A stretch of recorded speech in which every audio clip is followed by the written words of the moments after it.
lock in all sports, all plays, all 5% best bets from now until Super Bowl 57 on February 12th, 2023 from your favorite Wager Talk handicapper for only $1,199 versus a regular price of $1,999 for one total savings of $800. This limited time super discount comes out to less than $100 per month and only $3.28 per day. As an added bonus, your all access starts immediately, so the sooner you buy before Super Bowl 56, the more additional days you will get for free. Just go to WagerTalk.com, choose your favorite handicapper to lock in, and don't forget there is no limit to the amount of handicappers you can redeem our Super Bowl to Super Bowl offer on.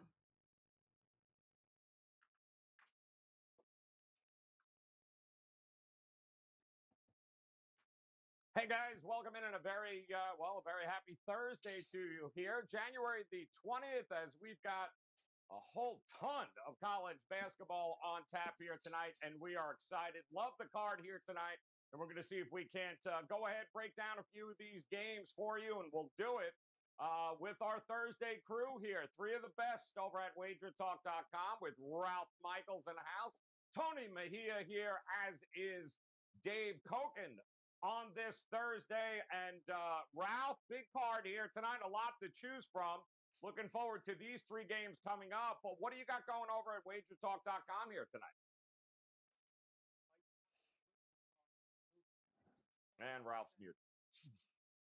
College basketball total. Not hearing you? I got you now. You got it, man. All right. Lifetime at Wager Talk over 61% when I released a college basketball total.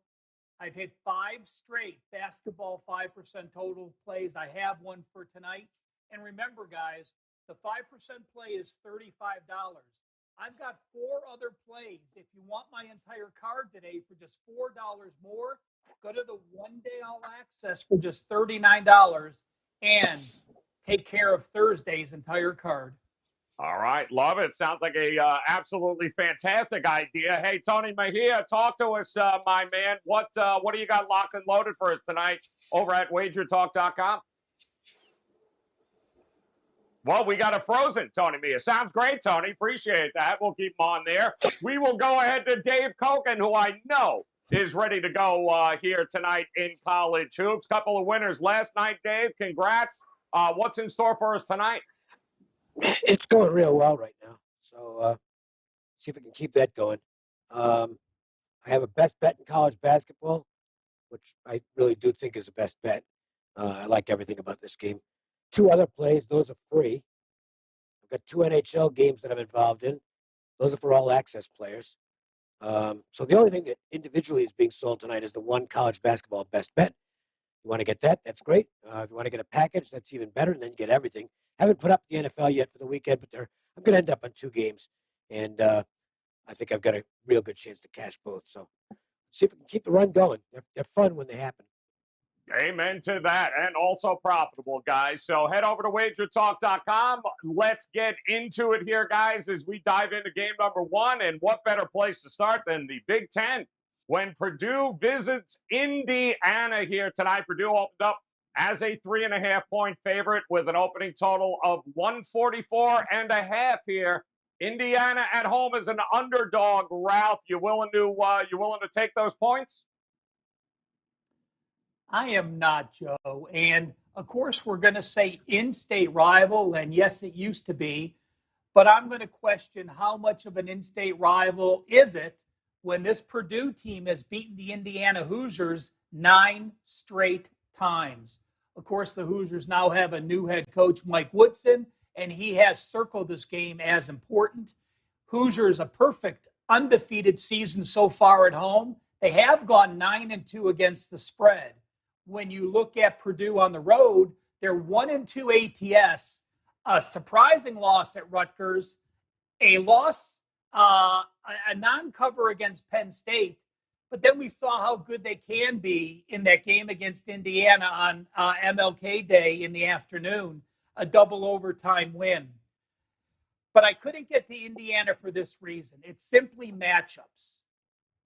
Jackson Davis, the best player on Indiana by far. He plays over 80% of their minutes. You look at Williams and Eddie on the other side, those guys play under 50% each. Matt Painter rarely plays them together. So you have your best offensive player having to cover two dynamic offensive players. I think that ends up being a mismatch on the Purdue side, but I'm going to go with the under. Indiana has allowed only 33% shooting at home. Yes, this is a rivalry, but I don't think Purdue can keep up that same intensity as they had in Illinois in that double overtime win. I think it's going to be a grinded out game. I made this total 135, and we're getting 141. So I'm going to go under for this Big Ten in-state matchup. Yeah, it's undefeated at home. When you look at Indiana here, Tony Mejia, it's been really, really good. They like that home cooking, but like Ralph said, it's not exactly been successful against Purdue over the years. What do you think happens tonight? Yeah, it's kind of wild. Purdue's won the last two meetings by double digits, which doubles the double-digit win total in their entire history, which is like 214 games, counting tonight. So certainly this particular Boilermaker squad has had Indiana's number, obviously, as Ralph said, new coaching staff with Mike Woodson in place. But he inherited a team that, is essentially the same. They've got a new point guard, but he can't shoot either. And that's the big issue with Indiana is they just don't shoot the ball well. 31% from three-point range in Big Ten play. And to knock off Purdue, I think you really have to find guys that get hot in a timely fashion and defend on the other end. And I just don't see it happening. Xavier Johnson's the new point guard, transferring in, and a really nice glue guy, a good piece. But again, somebody that doesn't get you there in terms of shooting the ball well. And at this point, I think you've got Trace Jackson-Davis, Race Thompson, and Jordan Geronimo trying to outlast Travion Williams and Zach Edey, and they just don't have the size for it. And that combination of Williams and Edey got Kofi Coburn in foul trouble, and ultimately that ended up being the difference on Monday against the Illini. I would normally be concerned with Purdue kind of living in the past off a victory like that, with everybody watching in a game that they could have won at the end of regulation, they could have won at the end of the first overtime. To persevere and pick up that victory, I thought was tremendous. Obviously, I was on that side, as you know, so we were watching it live, basically. And that kind of game, especially since these are kids, carries over and maybe spills into your preparation, and you're normally not sharp in terms of coming off a win like that. But this is Purdue, Indiana, in Bloomington, so I don't think we'll have those issues. Totals wise, I think I agree with Ralph. I think it'll be a lower scoring game than expected. But I like Purdue. I think I'd lay the 3.5 points and hope they take care of business late in the game at the free throw line, because that's what it'll come down to. All right, good stuff there. If it ain't broke, don't fix it. Dave, Coach Woodson says we can't lose at home. That's simply my message. We can't. Do they win at home or do they lose tonight, you think? I don't know. I think situationally it favors Indiana. I don't think there's any question from a situational standpoint, Indiana's the right side. But my number on the game is 4.5, and I don't like the matchup for Indiana. I think they're a good defensive team, but I think that size of Purdue is going to give them issues, mid-range jumpers, post-up opportunities. So it's a game numbers-wise, I think it's playable on the Purdue side, but the more I look at it, the more I think Indiana's the right side of the situation, and the Purdue's the right side of the matchup. I don't know what to do with the game. So, well, I do know what to do with the game. Pass. There you go. All right, good stuff. Should be a fun one to watch, guys. Give you an idea here tonight. Indiana taking on Purdue. It's been a while for Indiana, that is for sure. All right, we're going to move on to the Pac-12, head out west. We're going to take a look here at USC taking on Colorado here tonight. USC as a small favorite there, 1.5 for an open, 137.5 as an opening total, 7:30 here in Boulder. And boy, Colorado 12-4. I don't know how many people saw that coming, Tony Mejia, but Colorado at home tonight as a dog. What do you think their chances are? I mean, they could pull this upset off. I certainly didn't think Colorado would be 12-4 at this point, but if you look at it, their schedule has been pretty light. They've beaten who they're supposed to beat, and I think at home is where Colorado obviously becomes a different basketball team, where they can take down the best in the Pac-12, and they've got some depth. I mean, they lost McKinley Wright, which is huge for them because he was the staple of their team at both ends of the floor for so long, and now they have Keyshawn Bartholomew stepping in those shoes, and he's a good athlete and is kind of learning on the run. But they showed me some resiliency, bouncing back from getting blown out at Arizona, which is nothing to hang your head about. By beating Arizona State soundly, beat them by 18, and now they come home. They've only lost to the Volunteers at home. I believe it's 8-1 that they take as a home record into this game against USC, who's lost 2 out of 3 after opening 13-0. And this is Isaiah Mobley's team, and he's done a really nice job, with his brother moving on to the NBA, of making this his team. Leads them in rebounding, is a solid facilitator, their leading scorer. Most of the guys are back from last year's team. Drew Peterson, a good glue guy. Max Agbumpolo has been solid as well. And the X factor is Boogie Ellis, and he went 7 for 21 last time out, so they need him to be more efficient if they're going to get a victory in Boulder. To me, I see this as a toss-up, and I know USC is favored by a bucket. I'm going to stay away from this game, but I definitely think it's one Colorado can win. Colorado certainly has kind of been kryptonite to USC. The seniors on Colorado, Dave, have never lost to USC. So do you think they win again here tonight at all? Good chance of it. I don't think USC. I think USC is overrated. Okay, they're right in the top 25 neighborhood. I don't know where they are in the polls. I don't pay attention to that. But in terms of the sites, great teams analytically, they're top 25. I don't have them anywhere close to that. I think they're an overrated basketball team. I don't think they're that very good offensively, and I think it can be had. The good news for them is Pac-12. I know the Pac-12 had a great run in the NCAA tournament last year, but I just think last year was such a fluke. I just don't think it's that good a conference. USC maybe a little better than Colorado. I made the line 2 in the game, so it's right about where it should be. But I don't think they're in good form right now. And again, I think you're paying a premium on USC, to be honest with you, because I think they're an overrated team. So I'm going to lean with Colorado in this game. All right, going to go with Colorado. What do you think here, They have not beat a ranked team yet, that being Colorado yet this year. Coming in at number 16, USC. You think they get the job done here tonight? Well, it's easy to say Colorado has not beaten a top 50 team. The best team they've beaten was Washington State.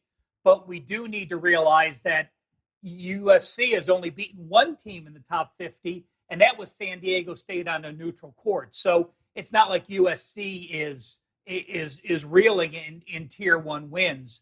But I do lean USC because of the situation. Let's remember, as Tony said, they started 13-0. Their average margin of victory was 15 points per game. And what happens? COVID. From December 18th to January 6th, they don't play a game. So you have over 3 weeks of non-activity with very little practice. You beat California, and then because of your COVID, you had to play 3 games in 5 days. You lose to Stanford, you lose to Oregon, you were down against Oregon State, double digits at halftime, you come back and win. Now you have that time to get that second win. You have those game preps, you have the practice preps. And when I look at Colorado, yeah, they were off a loss to Arizona and then a big win against Arizona State. But that was Arizona State's second game in 27 days. Situationally here, I like USC. I think they're the team that now has the second win. I think Colorado's win against Arizona State was because of the situation they had. And, Boogie Ellis is the key. Now, one thing to say, I'm not worried about playing USC in this game because they're laying 1.5 or 2 points. But it is to be noted, there's 358 Division I teams.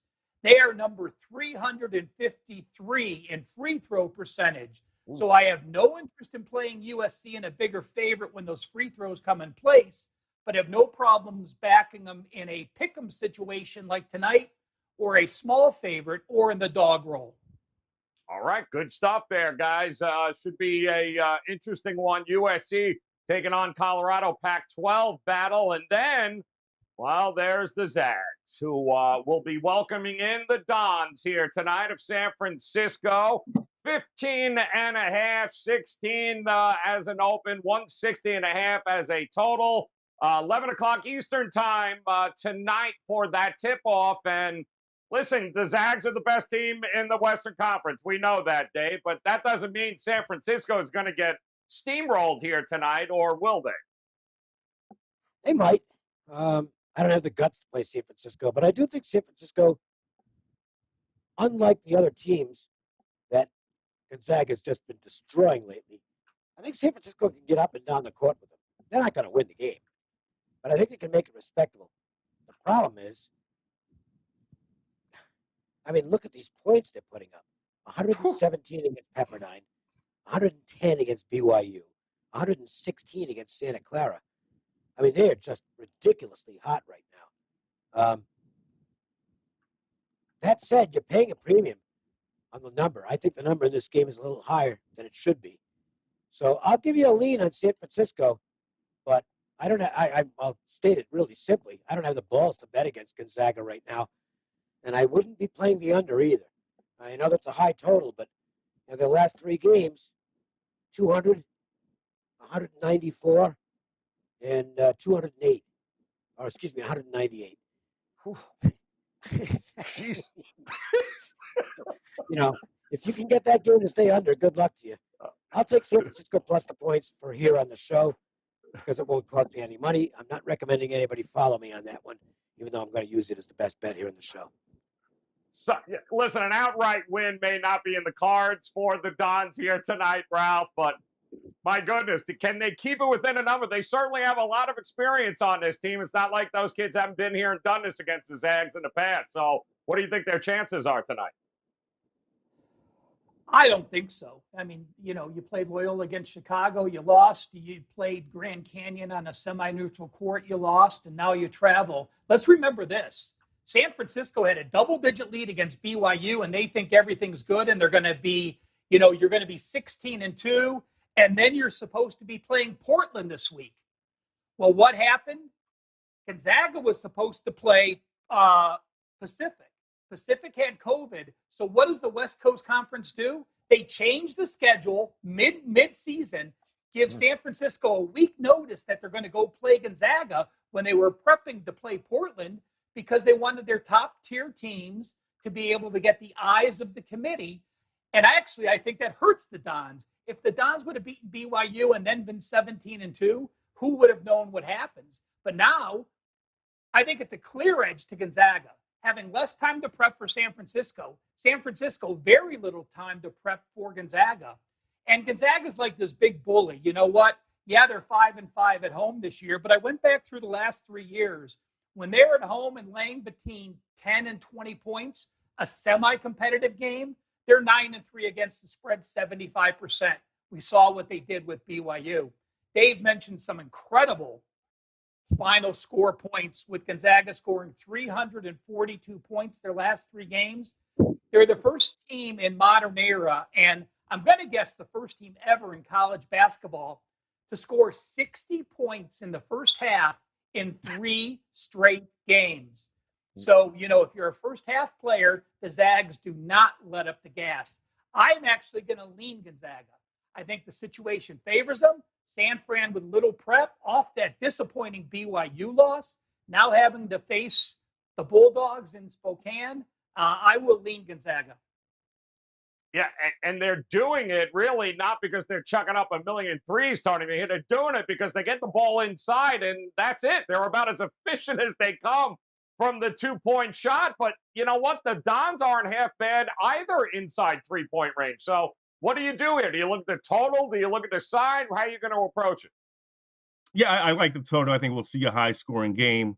I wouldn't take the points with San Francisco with Dave's balls or Ralph's money. So I wouldn't recommend that at all. Look, this is a team that operates on easy level if you're playing a video game. Like, they just score so easily. Drew Timme, I think, had nearly 2 points per possession last time out. They're averaging 114 points per game in 2022. They've won 61 consecutive home games. This will be 62 tonight. And the San Francisco team, to me, even though they lost to BYU by a bucket at home, I still think they're their second best team in the West Coast Conference. They've got a really nice backcourt in Jamari Bouye and Khalil Shabazz. Both of those guys can get to the rim. They're a little small, but they're very quick. The San Diego transfer, Johan Masalski, has experience against Gonzaga. He's he's done a really nice job for San Francisco. And I think in the conference tournament, the Dons might end up being the team ahead of St. Mary's and ahead of BYU that Gonzaga ultimately gets through to get their automatic ticket. But people were trying to make this WCC a 4-bid league based on St. Mary's start and San Francisco's start, which was 13-0, and the fact that BYU had a quality win or two in the non-conference. But the fact is that this league isn't as strong. It's still Gonzaga and everybody else. Chet Holmgren hasn't embarrassed himself whatsoever. He still looks like the number 1 pick in the NBA draft. It's just a dominant team, and 16 points just isn't enough. But the fact that 16 points isn't enough, based on what we've seen, where if you're watching Gonzaga, you're like, how's anybody going to beat this team? Well, we've seen them lose twice, and I think odds makers could have gone to 20 on this at home, given Gonzaga's dominance. So that scares me a little bit. I would bet the first half with the Zags. I think they come out and play well. They certainly have been prone to a couple of slow starts, but they'll be primed for this one. This is a game that they had circled on the calendar. And then biggest bet, probably the over, just because San Francisco is not going to play slow ball or try to keep the possessions down. They're just going to go out there and trust their guards, and I think we'll see over 160 points. Could be one of the most entertaining games of the night for sure. 11 o'clock Eastern time tip there, guys. The late night game on the East Coast should be fun. The Zags taking on the Dons here tonight. And a whole lot of other games on the card across the board that you guys could look at. And we'll start with Ralph up at the top there. Ralph, and of all these games here tonight, is there one that you like a little bit more than the others? I'm going to go with the USC game, a game we talked about. And I like what I've read from their reports since they lost that Oregon game. We have the better team off a loss. And I think, if this game were a couple weeks ago, the line would have been 6.5. So I think we're actually getting value. And I will trust the coach that he believes this team has practiced focusedly the last couple of days. And I will say this, it sure is nice to have Mejia on the show, because instead of giving out initials for a name, Tony actually pronounces them. So God bless you, Tony. Way to go. I love it. God bless you, Ralph. That's it. Talk to us here, Mejia. Which one of these games are you leaning towards tonight?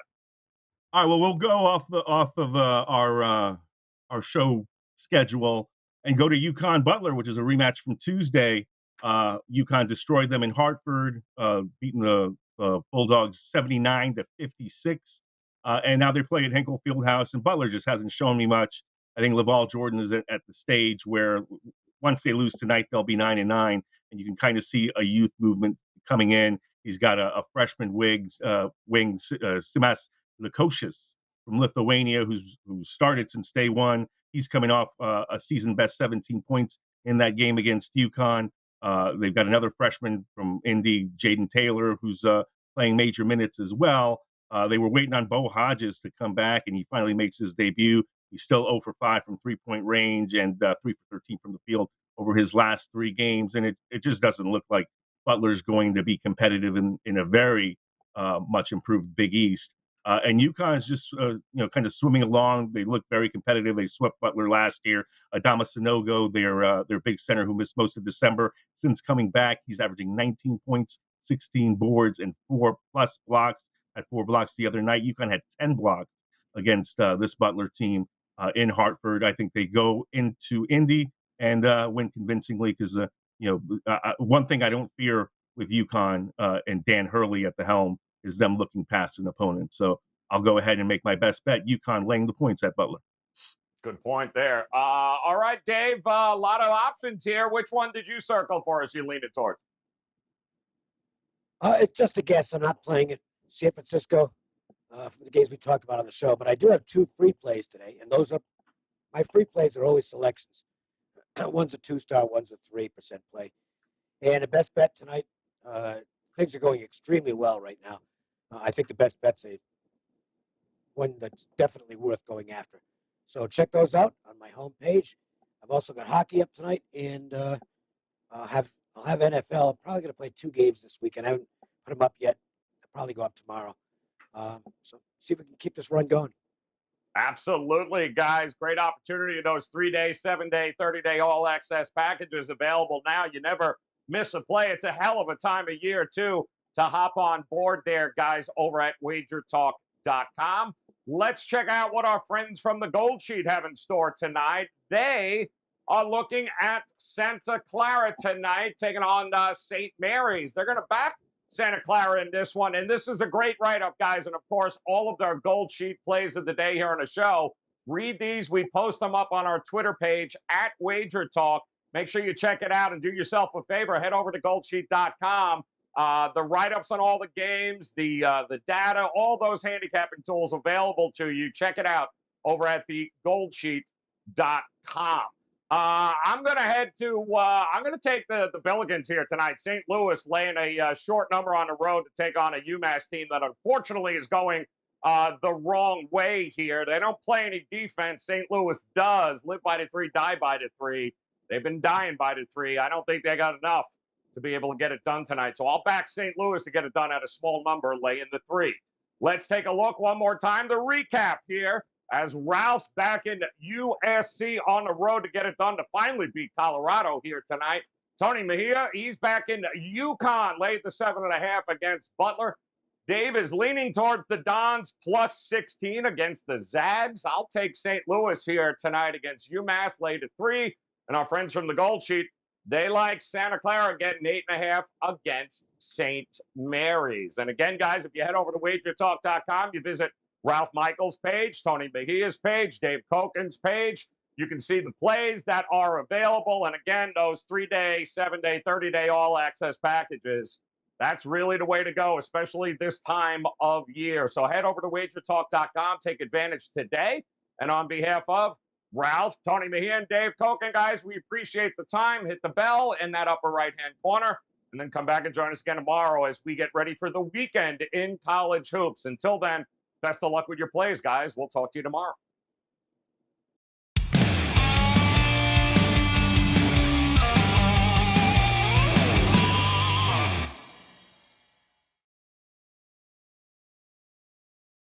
Why pay the regular price when you can save money on every purchase with WagerBucks at both WagerTalk and Sports Memo? WagerBucks are now eligible for use on not just daily, 3-day, and 7-day passes, but all long-term and seasonal packages up to 1 full year.